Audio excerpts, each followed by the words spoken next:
नमस्कार, दीपायन न्यूज़ में आपका बहुत बहुत स्वागत है। मैं भानु प्रकाश। अभी आए हुए हैं हम लोग सुदर्शन सेंट्रल स्कूल जो कंकड़बाग में स्थित है। यहाँ दुर्गा पूजा के शुभ अवसर पर कुछ रंगारंग कार्यक्रम किया जा रहा था। बच्चों द्वारा रंगारंग प्रस्तुति की गई है।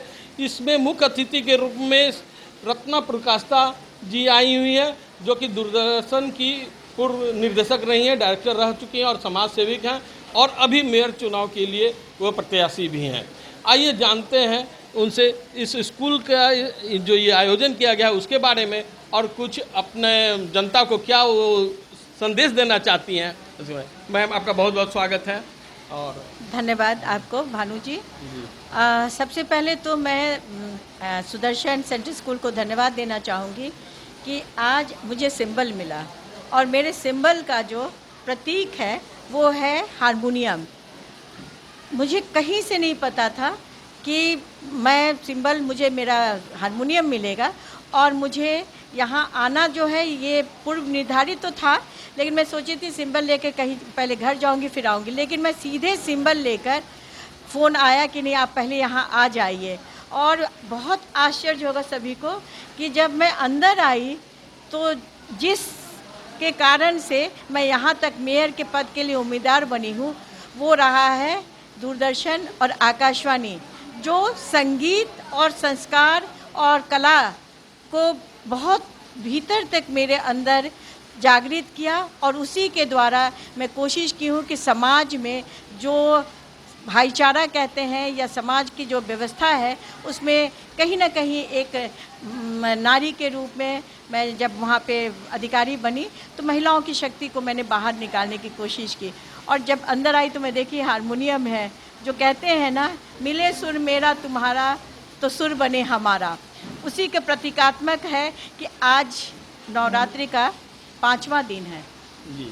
और महिला जो है वो एक प्रतीक है शक्ति के, और इस शक्ति के रूप में आप देख रही होंगे कि 9 शक्तियाँ जो हैं बाहर में, मैं देख रही थी कि ये 9 शक्ति जो है शायद मुझे आशीर्वाद देने के देवलोक से ये आई हैं, और ये लोग आकर मुझे आशीर्वाद दे रही हैं।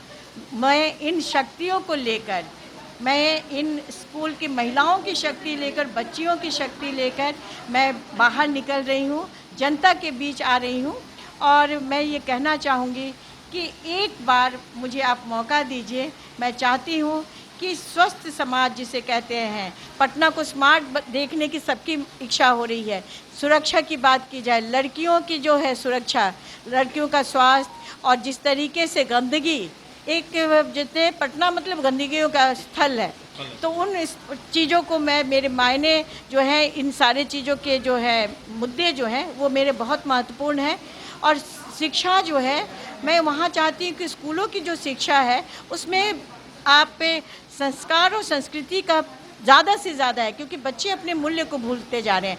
तो वहाँ पे जिस तरीके से आज दिखाया गया है स्कूल में कि किस तरीके से हमारा संस्कार और संस्कृति रहा है, उसको वो लेकर चल रहे हैं। इसके साथ में कि बहुत ज़्यादा डेंगू फैल रहा है, मेरा वो है कि जब गंदगी नहीं रहेगी तो निश्चित रूप से वहाँ पे डेंगू जो है, मच्छरों का प्रकोप नहीं रहेगा।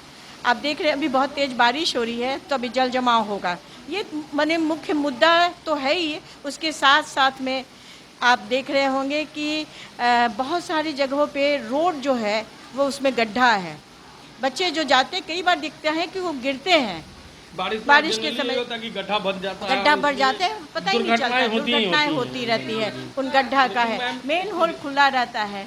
तो बहुत सारी ऐसी चीज़ें हैं, मुद्दे जो लोगों के मुद्दे हैं। मैं भी समाज की हूँ, और समाज में मैं भी जिस तरीके से बहुत सारी चीज़ों को मैं देखते रही हूँ या मुझे परेशानियाँ होती रही हैं, समाज का जो है वो जो रूप है वो मैं लेकर आऊँगी। स्कूलों में या बाज़ारों में आप देख रहे होंगे कि महिलाएं अगर बाहर निकलती हैं तो उनको जो है कि शौचालय नहीं मिलता है, महिला शौचालय जो है नहीं मिलता। अभी जैसे मैं अंदर आ रही थी तो मैं देखी कि पुरुष जो है वो जो है उसको ये कर रहे हैं, बाहर में कहीं भी अपना ये कर लेते हैं, लेकिन महिलाओं के लिए पेयजल जो है वो बहुत बेहतर नहीं मिलता है।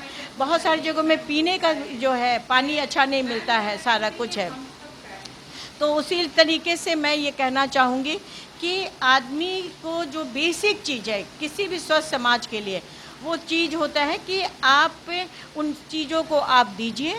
और सरकार जो टैक्स लेती है, मैं तो ये कह रही हूँ कि जिस जगह में, जिस वार्ड में कचरा नहीं उठाया जाएगा, उस वार्ड का अगले महीने में टैक्स नहीं दिया जाएगा। वो जो है वहाँ के लोग टैक्स नहीं देंगे।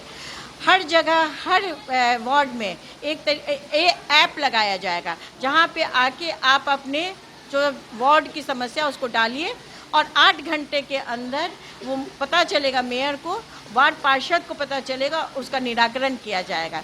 तो बहुत सारे मुद्दे हैं, एक बार तो मौका मिले तो मुझे। देखा आपने मैम की सोच कितनी अच्छी है। इस सोच को देखते हुए आप, मैं तो कहता हूँ कि आप हर वोट का महत्व अलग होता है, एक वोट का महत्व है, तो आप अपनी महत्वता को देखते हुए मैम को भी वोट जरूर दें, ये मेरी सोच है। अब अपनी सोच आप बताएं। लेकिन मैम बहुत कठिन है डगर पनघट की कहा जाता है। अब इस पनघट को कैसे पार लगाएंगे अभी तो, क्योंकि ये तो आप उद्देश्य अपना बताएं कि जब हम चुनाव जीत जाते हैं तो ये करेंगे, अभी क्या क्या करना है? देखिए, पनघट और डगर जो बात आप कह रहे हैं, दोनों चीज़ जो है मेरे साथ है।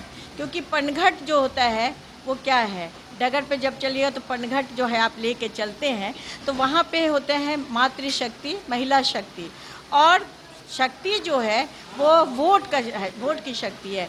अब लोग को मालूम है कि पहले वार्ड पार्षद जो है मेयर का चुनाव करते थे, अब है कि मेयर का चुनाव जनता के द्वारा दिया जाएगा।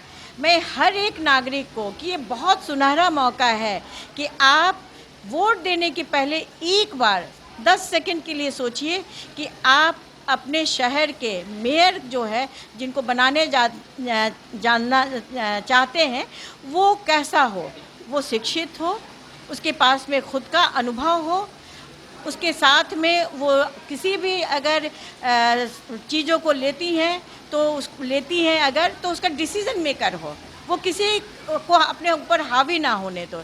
दूरदृष्टि और दूरदर्शन में रही हूँ, तो मुझे ये है दूरदृष्टि, पक्का इरादा। उसके बाद तो देखिए ना कि क्या क्या होता है। वोट दीजिए, बस हर घर से मैं अपील करना चाहती हूँ कि आप बाहर निकलिए। युवाओं से मैं कहना चाहूँगी कि आप जन भागीदारी के हिस्से बनिए। आपकी भागीदारी आपके समाज का निर्माण करेगा। पटना 1 से 5 नंबर में मैं ला कर रहूँगी। बस सिर्फ आप बटन दबाइए 20 तारीख को जाकर, और एक अच्छे नागरिक होने का कर्तव्य निर्वाह कीजिए और अच्छे मेयर का चुनाव कीजिए। और खबरों से अपडेट रहने के लिए दीपायन न्यूज को सब्सक्राइब कीजिए।